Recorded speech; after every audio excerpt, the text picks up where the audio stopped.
నమస్తే, నేను మీ Prashanth Teja.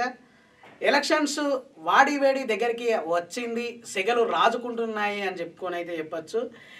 AP elections దగ్గరికి వస్తున్న కొద్దీ అభ్యర్థులను ప్రకటించిన తర్వాత ఎలక్షన్ తీరు చూసినా ఏం చూసినా అయితే మనకైతే ఏపీలో మాత్రం ఇంకా హోరాహోరీ పోరైతే మొదలైంది అని అయితే చెప్పుకోవచ్చు. అయితే అటు కూటమి జనసేన మరియు టీడీపీ రెండు కలిసి పొత్తుకు సై అని వైసీపీ కూడా ఎలక్షన్లో వాళ్ళ అభ్యర్థులను అయితే ప్రకటించడం అయితే జరిగింది. అదే దాంట్లో మాట్లాడుతుంటే నారా చంద్రబాబు మాట్లాడుతూ, నేను అయితే 200 పింఛన్ను 2000 చేశాను, ఇటువంటి అన్ని అభివృద్ధి అంటేనే దాన్ని చేయాలంటే నాతోటి మాత్రమే అవుతుంది, ప్రతిదీ తెలంగాణ కోసం కానీ ఇక్కడ ఏపీ కోసం కానీ నేను చేసిన సంక్షేమాలు మాత్రమే ఉన్నాయి అని చెప్పి నారా చంద్రబాబు అయితే దాని మీద మాట్లాడడం అయితే జరిగింది. ఒకసారి నారా చంద్రబాబు గారు ఏం మాట్లాడారు అనే విషయాన్ని కూడా మనం ఒకసారి చూద్దాం. అది ఒకసారి మీ అందరు కూడా చూసిన తర్వాత దాని గురించి ఏంది అనేది చెప్పి అయితే మనమైతే మాట్లాడదాం. ఒకసారి ఏం మాట్లాడిరో కూడా మనమైతే ఒకసారి చూసి మీరు కూడా చూసినాకనైతే మాట్లాడదాం. ఒకసారి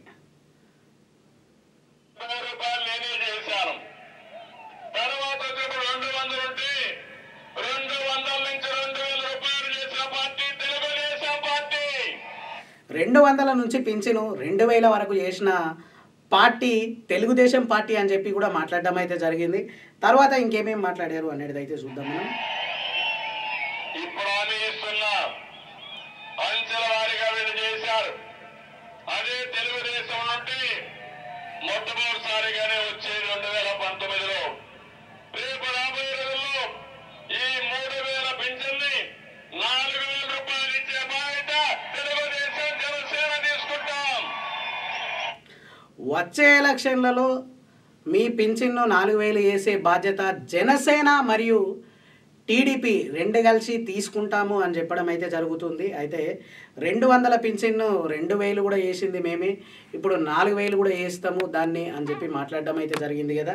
ఇంకా ఏమేమి మాట్లాడారు చంద్రబాబు ఆ సభలో అనేది అయితే చూద్దాం ఒకసారి.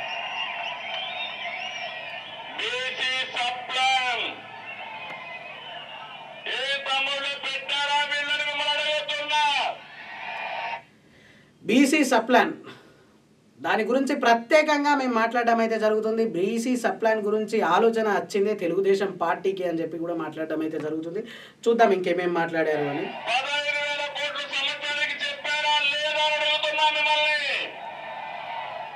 15 రూపాయలు పెట్టారని అడుగుతున్నా మిమ్మల్ని. కానీ ఈ రోజు మేము ఒకటి ఆలోచిస్తున్నాం, సంక్షేమ కార్యక్రమాలు ఇస్తున్నాయి, సంపద సృష్టించే మార్గం మీకు చూపించాలనే ఉద్దేశంతోనే బీసీలకు ప్రత్యేకంగా మా పార్టీ అధికారంలోకి వస్తే బీసీలకు అత్యున్నతమైన గౌరవం అయితే ఉంటుంది అని చెప్పి నారా చంద్రబాబు మాట్లాడడం అయితే జరిగింది. బీసీ సంక్షేమాల కోసం బీసీలకు ప్రత్యేకించి వాళ్ళకి ఏమేమి చేయాలనో అవన్నీ ఆలోచన ఉన్న వాళ్ళం తెలుగుదేశం పార్టీ వాళ్ళం మాత్రమే అని చెప్పి కూడా మాట్లాడడం అయితే జరుగుతుంది. చూద్దాం ఇంకేమో. 1,50,000 కోట్లు 5 సంవత్సరాల్లో పెట్టే బాధ్యత మాది. సంవత్సరానికి 30,000 కోట్లు చొప్పున 5 ఏళ్లలో 1,50,000 కోట్లు పెడతామని చెప్పి మీకు తెలియజేస్తాను.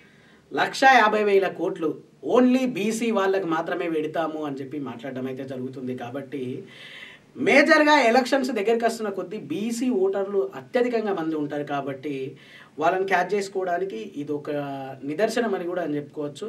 బీసీలే మాకు ప్రాధాన్యత అని చెప్పి నిన్న చాలామంది కూడా సభలో మాట్లాడుతుంటే మా ధైర్యం బీసీలు అని చెప్పి కూడా మాట్లాడడం జరిగింది. బీసీల గురించి ప్రత్యేకించి దానికి అనుగుణంగానే కొన్ని పథకాలు కూడా తీసుకురావడం అయితే జరుగుతుంది అని చెప్పి మాట్లాడుతున్నారు. ఇక చూద్దాం ఇంకేమేమి మాట్లాడారు అనేది అయితే.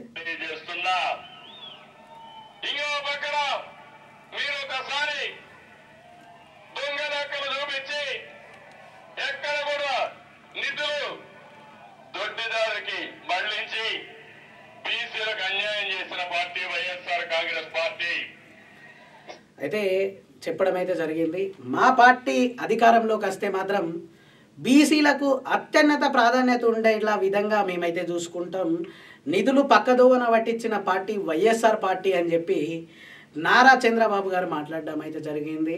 ఇంకా మిగతా ఎలక్షన్లు దగ్గరికి వస్తున్న కొద్దీ ఇంకా వాడి వేడి ఎలా ఉంటుందో మనం దాని గురించి కూడా డిస్కషన్ చేద్దాం. మీకు ఎటువంటి అన్న అనిపిస్తే మాత్రం కింద కామెంట్ అయితే వేయండి, ఆ టాపిక్ కూడా తీసుకుని అయితే చేద్దాం. Thank you so much.